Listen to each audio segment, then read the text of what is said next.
Case 1. John Allen Rubio. This true crime story began in a modest apartment in Brownsville, Texas, a location that would soon be marked by one of the most horrific crimes in American history. On March 11, 2003, officers arrived at the apartment to discover a scene so gruesome it haunted even the most seasoned law enforcement. At just 22, Rubio lived with his common-law wife, Angela Camacho, and their 3 young children, 3-year-old Jalissa, 1-year-old John Estefan, and newborn Mary Jane. Neighbors had heard strange sounds in the days leading up to the tragedy, but no one could have predicted the nightmare unfolding inside. Investigators found all 3 children dead, strangled, stabbed, and mutilated. Rubio's response was chillingly calm. He claimed that the children were possessed by demons, and he believed killing them was an act of protection. The killings were disturbingly methodical. Rubio first strangled each child, then repeatedly stabbed them, convinced he was ending their torment. Afterward, he and Camacho tried to clean the apartment, possibly thinking that erasing the evidence would somehow undo their actions. Autopsy reports revealed the extreme brutality of the attack. The excessive force used indicated a violent frenzy far beyond what would be necessary to cause death. During his trial, Rubio's defense claimed mental illness, suggesting he was influenced by voices and visions of supernatural forces. However, the prosecution argued that the murders were premeditated, citing Rubio's history of violent behavior and past child abuse investigations. Angela Camacho confessed to holding the children down while Rubio killed them. She admitted to fearing him, but also believing in his delusions about possession. Camacho was sentenced to life in prison, while Rubio received the death penalty. Despite multiple appeals, Rubio's conviction was upheld, and he remained on death row. His behavior remained erratic, sometimes claiming to have no memory of the killings, other times describing them in vivid detail. The case of John Allen Rubio stands as a haunting example of how mental illness, delusion, and violence can combine into an unimaginable tragedy. It leaves a disturbing question. Was Rubio truly psychotic, or were the demons he spoke of just a convenient excuse for something far darker within him? Case 2. Brice Rhodes. The courtroom was silent, with everyone focused on the man in handcuffs. Brice Rhodes wore a grin, almost as if the entire trial were a joke. A rapper and self-proclaimed street king, Rhodes was accused of being a cold-blooded killer who would eliminate anyone in his way, no matter the age. But before he became Louisville's most infamous criminal, there was a murder that set everything into motion. In May 2016, Christopher Jones, 40, was found dead in Louisville. He had been shot multiple times, the killing clearly targeted. Investigators worked to track down leads, but the community stayed silent. No one was willing to speak out, except for 2 boys in the same neighborhood who had witnessed something they shouldn't have. Larry Ordway, 14, and his brother Maurice Gordon, 16, knew more than they realized. They were familiar with the streets, but still innocent. 2 weeks later, both boys disappeared. Initially, police suspected they had run away, but their mother knew better. This wasn't their behavior. The truth, as prosecutors later revealed, was chilling. Rhodes and two accomplices had lured the boys into an apartment, trapped them inside, and brutally attacked them. They were stabbed multiple times, and after the killings, Rhodes ordered the bodies to be burned beyond recognition. Their remains were discarded in an empty lot, treated like trash. When Rhodes was arrested, authorities expected him to fight back, but they didn't anticipate the level of arrogance he displayed. Rhodes didn't resist or show any remorse. He smirked. Described as cold, cocky, and completely indifferent, Rhodes seemed to view the murders as just another chapter in his street persona. From the very beginning, it was clear that Rhodes wasn't going to play by any rules. He insulted judges, threatened prosecutors, and told his lawyers to remain silent during proceedings. When Judge Charles Cunningham tried to maintain order in the courtroom, Rhodes brazenly said, "You're going to need security." His smirk only grew as the courtroom gasped in disbelief. Witnesses painted a picture of Rhodes as a man obsessed with control. One witness testified that Rhodes bragged about the murders, explaining that the boys had to be killed because they might talk to the police. The trial dragged on for years, delayed by his disruptive behavior. But eventually, the jury found him guilty on all charges. By the time the verdict was delivered, Rhodes had become more than just a defendant. He had become a spectacle. His arrogant smirk was burned into the public's memory. The murders of Christopher Jones, Larry Ordway, and Maurice Gordon weren't crimes of passion. They were calculated acts of violence designed to eliminate perceived threats, revealing a chilling truth. For Rhodes, murder wasn't about survival. It was about power and control. Case 3, Anthony Garcia. On May 14, 2013, Omaha police discovered a chilling scene inside the home of Dr. Roger Brumbach and his wife, Mary.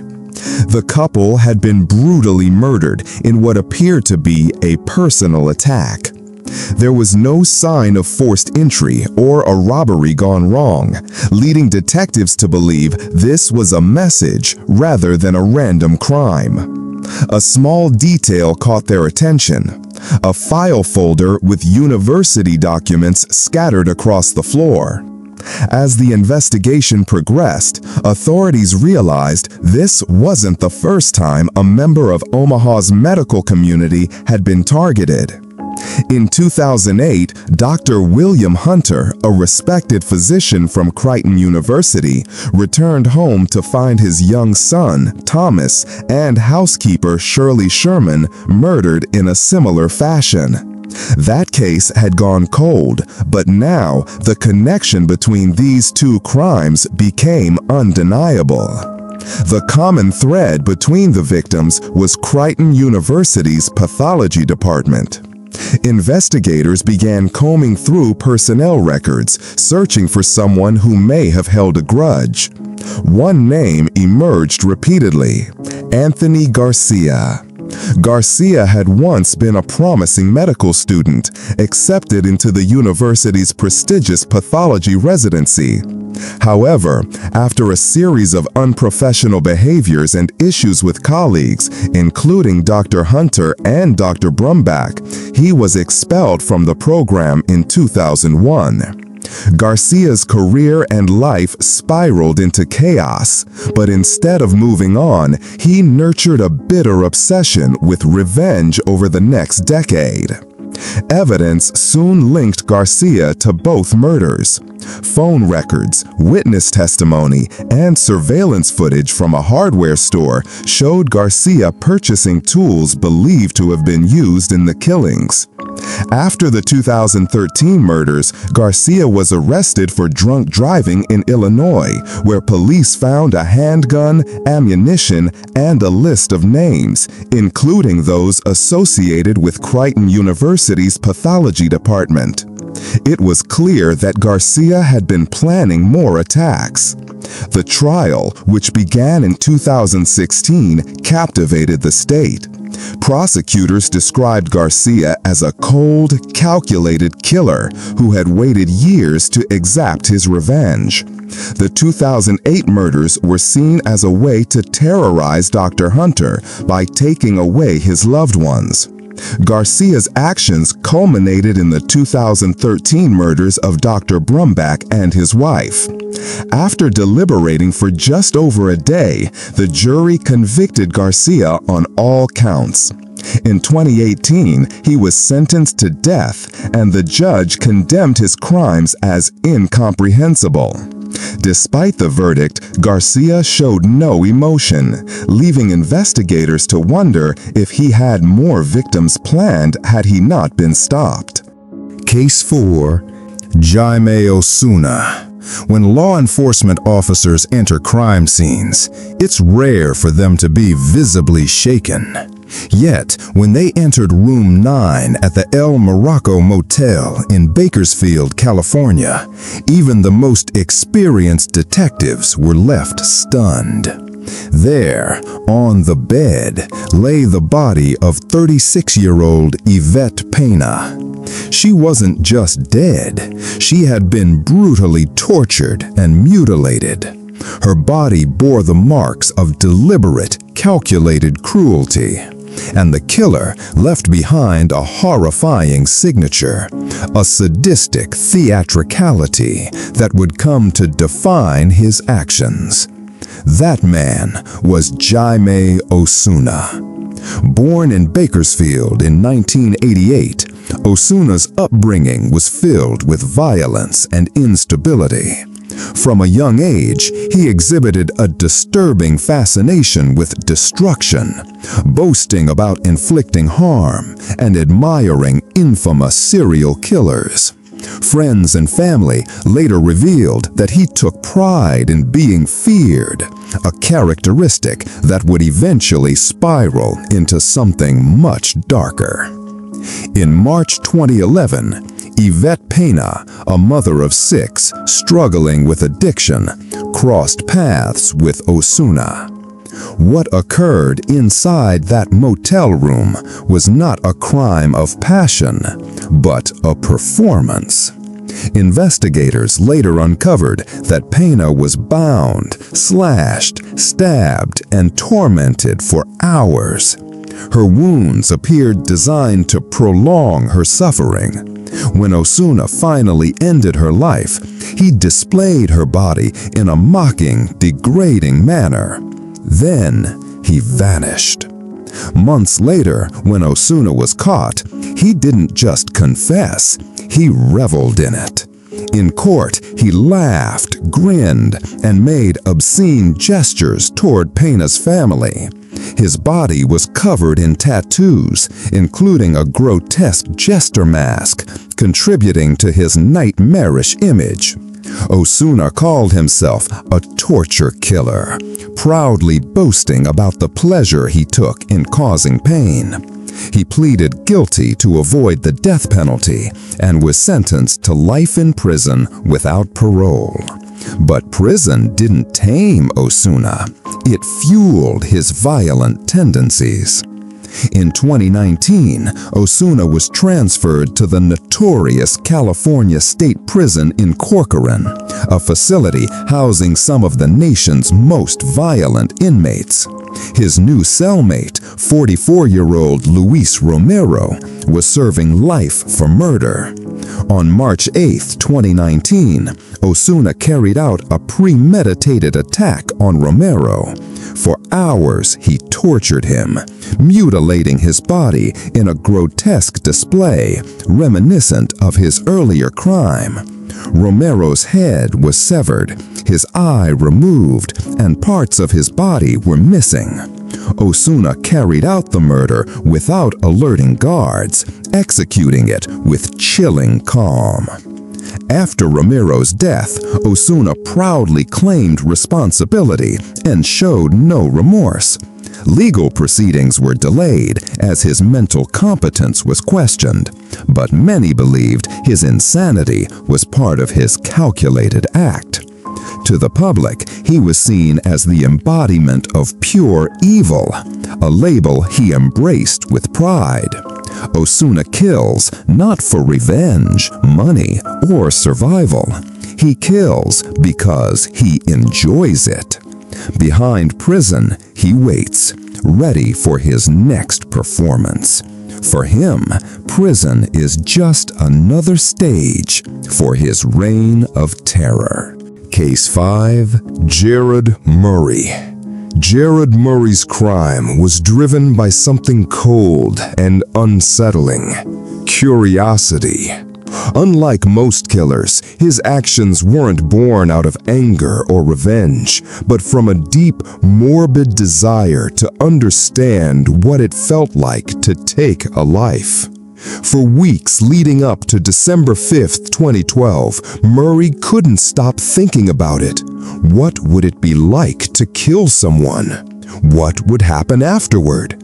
Would it change him? He wasn't motivated by hatred. He simply wanted to experience death through first-hand action.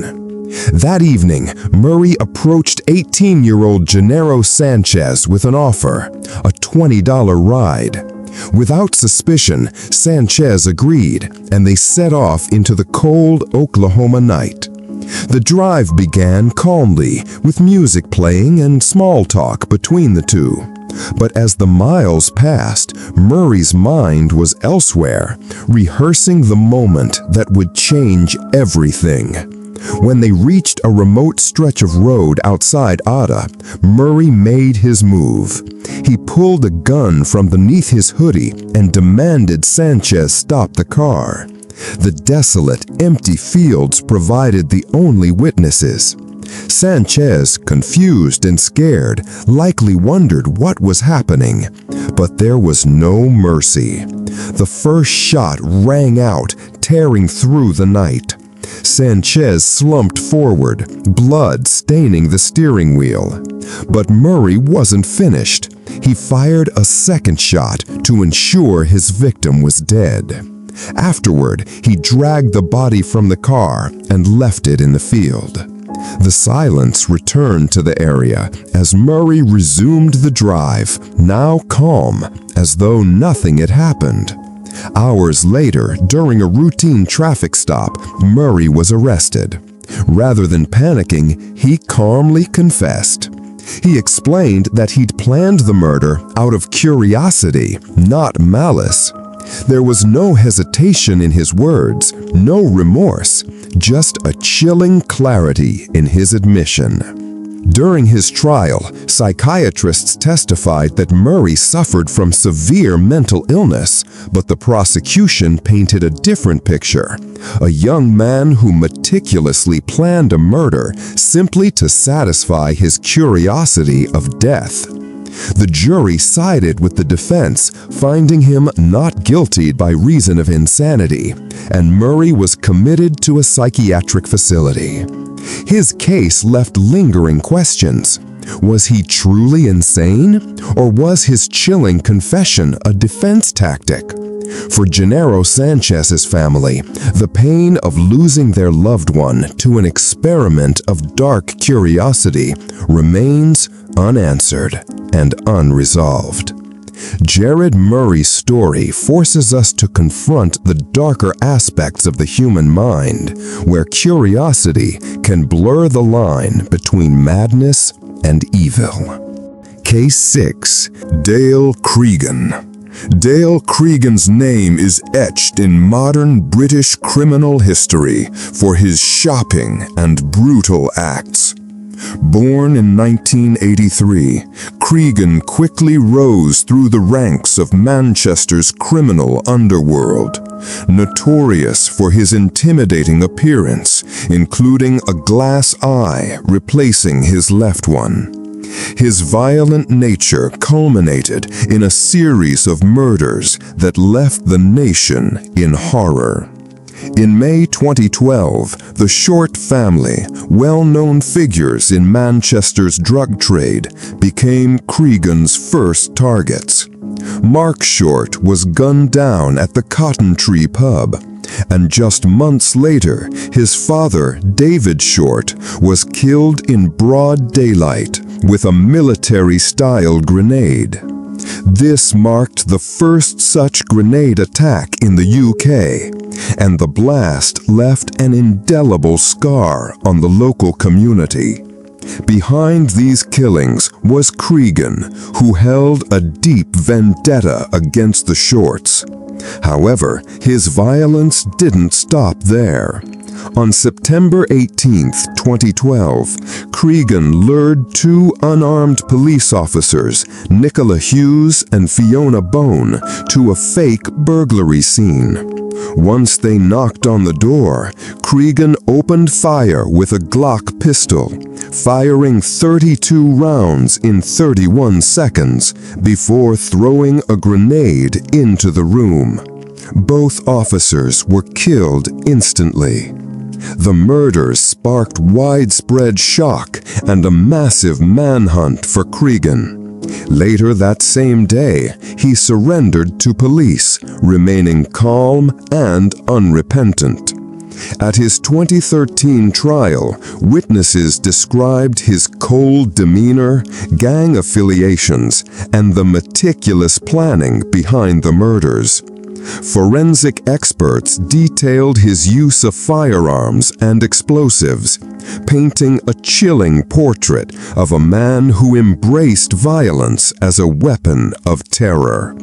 After a 9-week trial, the jury found him guilty of 4 murders. Cregan was sentenced to a whole life order, meaning he will never be eligible for parole. He now serves his sentence at HMP Full Sutton, one of the UK's highest security prisons. His name has become synonymous with calculated brutality, serving as a grim reminder of a killer who not only took lives, but also sought to instill fear and terror in the heart of Manchester. Case 7. Anthony Russell. The door to the flat was locked from the inside. When the police forced it open, they were met with a strong, unpleasant odor. Inside, they found Julie Williams' lifeless body sprawled across the floor of her Coventry flat. The signs of a violent struggle were evident: overturned furniture and blood splattered on the walls. The brutality of the attack suggested an uncontained rage far beyond a simple argument. But this was only the beginning. The killer wasn't a stranger, but her neighbor, Anthony Russell. Known for his erratic behavior and petty criminal acts, Russell lived just a few doors down from Julie. Despite his violent temper, no one could have predicted he would soon be responsible for one of the most horrific killing sprees in Britain's history. Julie's murder wasn't random. Neighbors recalled seeing Russell acting strangely in the days before the crime, pacing outside at night and muttering to himself. On the morning of October 21, 2020, Russell forced his way into Julie's flat. Signs of a struggle were clear, furniture was upturned, and blood stained the walls. By the time Russell left, Julie was dead. Instead of fleeing, he stayed in the area, blending into the very streets he had walked all his life. The police were already searching for him when another body was discovered. Julie's son, 32-year-old David Williams, was found in a nearby flat, beaten and strangled. David, a trusting man, had allowed Russell into his home. Investigators believe Russell murdered him either to cover his tracks or driven by the same violent impulse that led him to kill Julie. Within just 3 days, 2 people were dead, and Coventry was gripped with fear. Russell was becoming bolder. As the police closed in, Russell fled on a stolen bike to Leamington Spa, continuing his spree. There, he encountered 31-year-old Nicole McGregor, who was pregnant and known for her caring nature. She was Russell's 3rd victim. She was last seen walking with him near Woodland, and hours later, her body was discovered hidden in undergrowth. She had been raped and strangled, and tragically, her unborn child did not survive. Russell then spent several days hiding out in bushes, evading the police, who were using helicopters and armed teams to track him. On the 5th day, the manhunt ended when Russell was found sleeping in a stolen car in Staffordshire. When confronted with the overwhelming evidence, DNA, CCTV footage, and witness testimony, he remained silent and cold. In court, Russell showed no remorse. For the murders of Julie, David, and Nicole, along with the rape of Nicole, he was sentenced to life in prison with a minimum term of 65 years before being eligible for release. He will die behind bars. Case 8. Jeffrey Chapman. For Jeffrey Chapman, his past was permanently marked by the word murder etched in bold letters across his neck. This glaring tattoo became a powerful symbol in his 2014 trial, one that made it difficult to argue his innocence. The tattoo was not subtle or artistic. It was a raw, undeniable statement that seemed to speak louder than anything Chapman could say in court. The story begins in November 2011 in Great Bend, Kansas, a quiet town where violence was rare. On November 26th, police responded to a distressing scene. The lifeless body of 25-year-old Damon Galliard was found in a mobile home. The manner of death was violent, suggesting this wasn't an accident. Attention quickly turned to Chapman, a 33-year-old with a history of legal trouble. Witnesses placed him near the crime scene, and rumors of drug connections and financial disputes emerged. Chapman was arrested and charged with first-degree murder, but it wasn't the crime itself that first drew attention. It was his tattoo, murder, written boldly across his throat. Although Chapman explained the tattoo as part of his tough street persona, to the jury it appeared as though he was confessing before the trial even began. His defense team requested that the tattoo be removed or covered up before the trial. However, Kansas law prohibited tattoo removal for inmates, and covering it would have required the presence of a tattoo artist, which the jail couldn't accommodate for security reasons. The prosecution argued that the tattoo was part of Chapman's identity, and jurors should see him exactly as he appeared. As the trial started in 2014, jurors were instructed to ignore the tattoo, but considering its prominence, this was a nearly impossible task.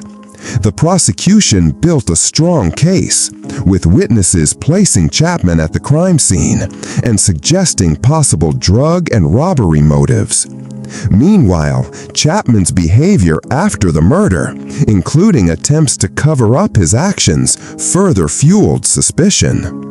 After deliberations, the jury convicted Chapman of first-degree murder, sentencing him to life in prison without the possibility of parole for 25 years. The tattoo, still visible as he was led away in shackles, remained a permanent reminder of the crime in the public's mind. Jeffrey Chapman's case sparked legal debates on whether a visible tattoo could prejudice a jury, making it one of the most memorable trials in recent history. Case 9. Wade Wilson. His past was stained with more than just tattoos. Known for his violent history and a chilling disregard for human life, the 30-year-old from Cape Coral, Florida, had a long criminal record by October 2019. His offenses included assault, drug-related crimes, and theft. However, it was the events of October 6th, 7th, 2019 that would solidify his place as one of the state's most infamous killers. On the night of October 6th, Wilson met 35-year-old Christine Melton, a woman known for her kindness. She allowed him into her home, unaware of the danger he posed. By the morning of October 7th, Christine's life had been violently taken. She was found strangled, her home eerily quiet after the brutal act. Wilson's killing spree didn't end there. Hours later, 43-year-old Diane Ruiz was walking home from work when Wilson abducted her. He used a stolen car belonging to Christine to carry out the abduction. Diane's body was found days later in a remote wooded area, also strangled and left with no mercy. Law enforcement quickly pieced together the timeline of events. 2 women murdered within 24 hours by the same man. What disturbed investigators further was Wilson's brazen behavior. Rather than fleeing, he openly bragged to acquaintances about killing 2 women in a single night, showing no remorse or fear of capture. Using phone records, surveillance footage, and witness statements, authorities tracked Wilson down. When arrested, he didn't resist. Instead, he described the murders with disturbing calmness, almost as if they were trophies. The trial was a harrowing experience for the victims' families. Prosecutors depicted Wilson as a predator, someone who used manipulation to lure vulnerable women before turning violent. His tattoos, gang insignia, and cryptic symbols served as chilling markers of his violent nature. Despite the defense's claims of mental illness and substance abuse, the overwhelming evidence left no room for doubt. Forensic experts testified about the cause of death, DNA evidence, and the brutal nature of the strangulations. Witnesses described Wilson's threatening demeanor and violent past. In July 2023, the jury found him guilty of 2 counts of first-degree murder. The judge sentenced him to death by lethal injection, the harshest penalty available in Florida. Wilson remains on death row, a grim reminder of the lives he stole in one horrifying day. His case serves as a stark warning that behind a tough exterior and tattoos, there can lurk a deadly predator capable of destroying lives in an instant. Case 10. Curtis Michael Allgier was a man whose appearance spoke volumes. His face was covered in tattoos that made his beliefs clear. A swastika across his nose and gang symbols on his forehead and cheeks marked him as a white supremacist with ties to prison gangs. Allgier didn't just embrace these violent ideologies, he made them part of his identity. By 2007, Allgier had become a seasoned criminal. His rap sheet included assaults, escape attempts, and weapons charges, all reinforcing the dangerous image he cultivated. But on June 25, 2007, Allgier committed an act that would make headlines across the nation. On that day, he was being transported for a routine medical exam at the University of Utah Hospital in Salt Lake City. While under maximum security restraints, something changed. Inside the exam room, Allgier somehow managed to seize control, disarming and shooting 60-year-old corrections officer Stephen Anderson in the chest. With the guard down and his shackles still on, Allgier bolted from the hospital, armed and desperate to escape. Witnesses saw him running through the parking lot, evading authorities. He didn't get far, though. Allgier entered an Arby's restaurant, demanding car keys while holding the stolen gun.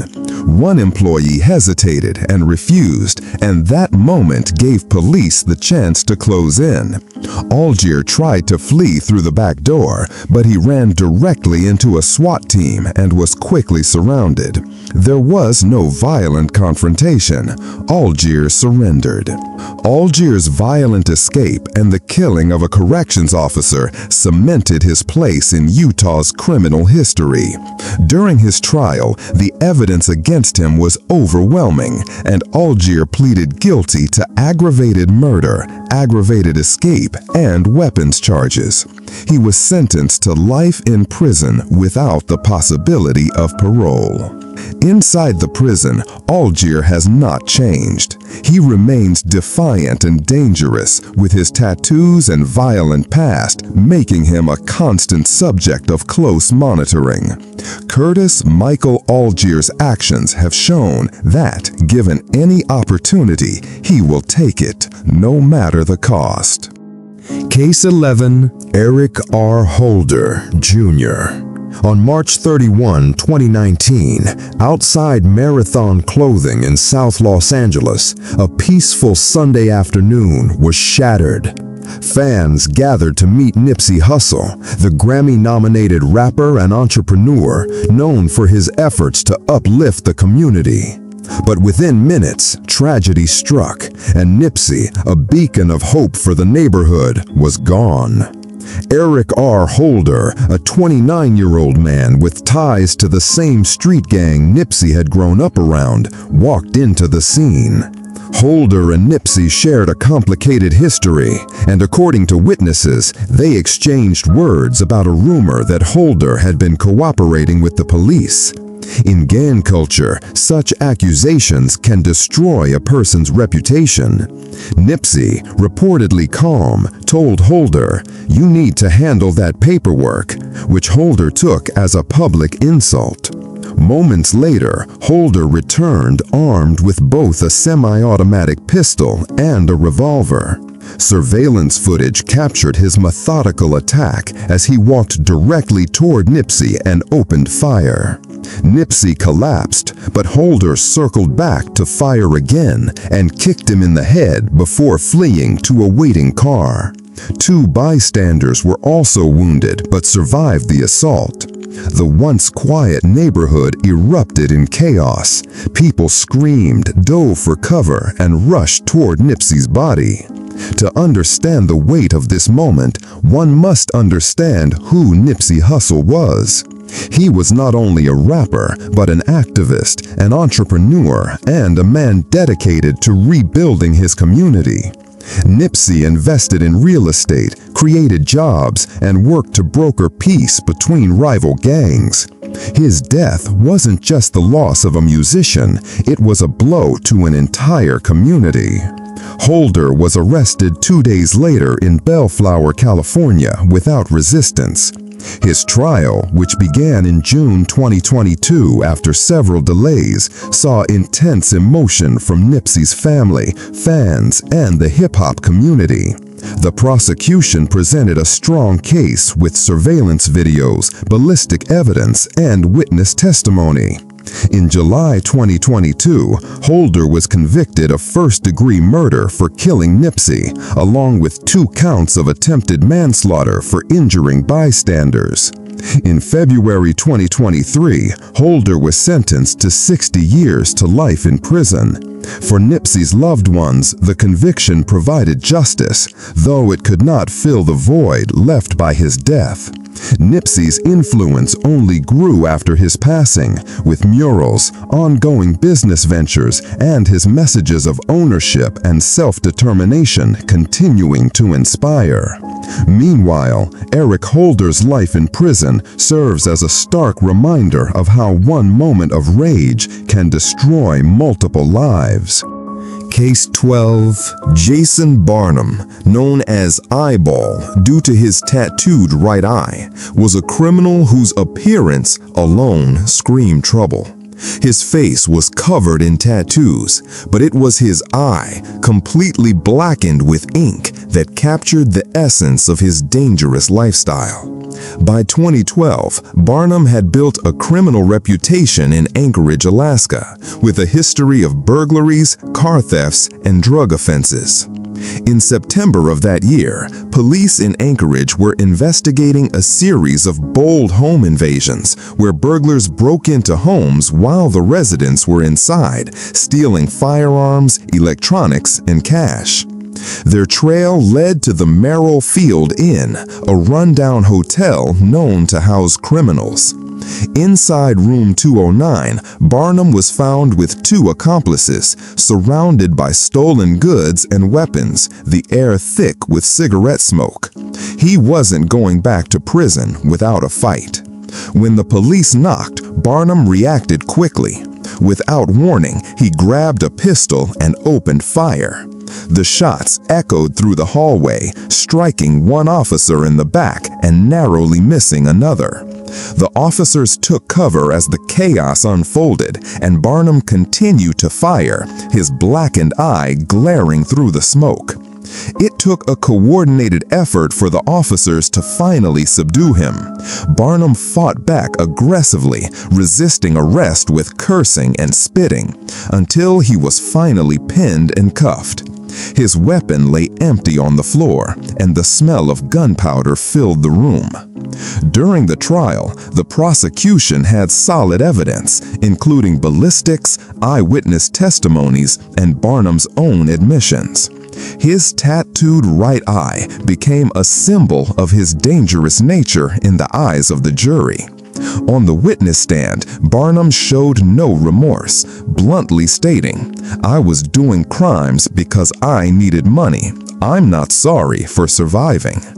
The jury didn't take long to reach a verdict. Barnum, with a long history of criminal activity, was found guilty of shooting a police officer and other charges.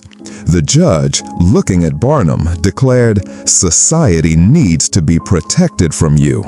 He was sentenced to 22 years in prison. Barnum showed no emotion, staring ahead with his tattooed eye unblinking as the gavel fell.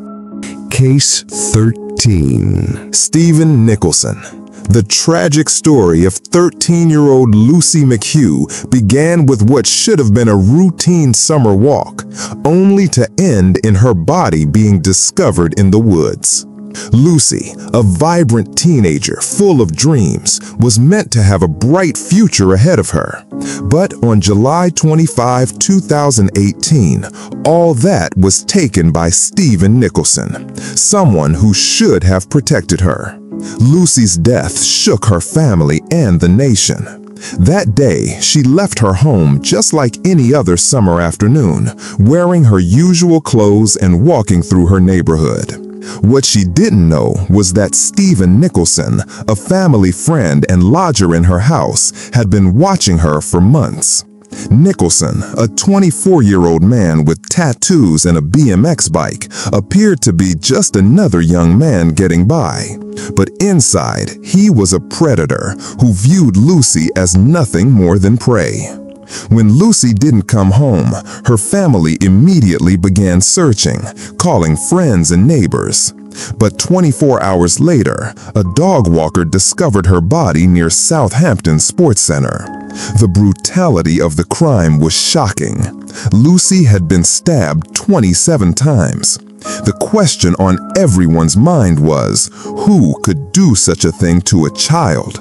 As investigators pieced together Lucy's last movements, Nicholson's name quickly came up. He was the last person seen with her and had spent time in her home. When questioned, he remained uneerily calm. Police noticed his collected demeanor, which seemed out of place for someone whose friend's daughter had just been murdered. The breakthrough came from Lucy's social media. She had confided to friends that Nicholson had been grooming her, manipulating her trust. Authorities seized Nicholson's phone and laptop, but he refused to provide the passwords, delaying the investigation. Eventually, they gained access, and the evidence revealed Nicholson's true nature. He wasn't just a murderer, he was a predator. At trial, the prosecution presented the disturbing details. Nicholson had feared Lucy would expose his abuse, so he lured her to the woods and killed her in a violent frenzy. Despite attempts to cast doubt, forensic evidence and witness testimony proved his guilt. The jury deliberated for less than 2 hours, finding Nicholson guilty. He was sentenced to life in prison with a minimum of 33 years before any chance of parole. For Lucy's family, the verdict offered little comfort. No sentence could bring their daughter back.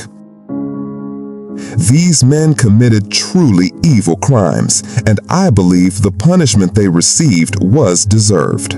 If anything, it should have been even stricter. Thanks for watching, and stay tuned for the next story.